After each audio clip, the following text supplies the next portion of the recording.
because you can do things that are unpopular in your last term because you're not trying to get reelected. Even though there has been some crazy stuff out there about him running for a third term. The only president that we had for 3 terms, I think, was Washington, which was our first president.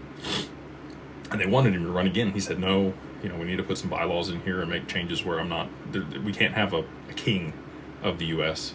Now, what would be interesting is there's nothing that prohibits Trump from running as a vice president.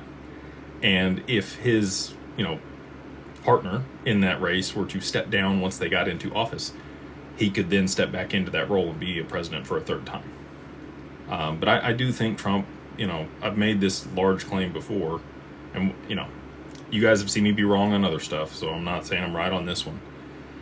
There's a lot that leads me to believe we're going to see a significant shift in our government and how it's run, and I think we're going to move toward a technocracy, and I do think that there's a possibility that Trump could be our last president. Now, is that because he gets one more term, because he runs and does the whole thing I just said? Maybe. But I do think that there's a high probability that there's going to be a significant change in how the government works. People want change. They see how things are working. They're obviously not working. Congress is not able to get things passed. People are frustrated with, the whole system that we currently have. And normally when people get to a breaking point on that, things have to shift and change, and people will be begging for it. And I think that that's where we're headed, is that a technocracy.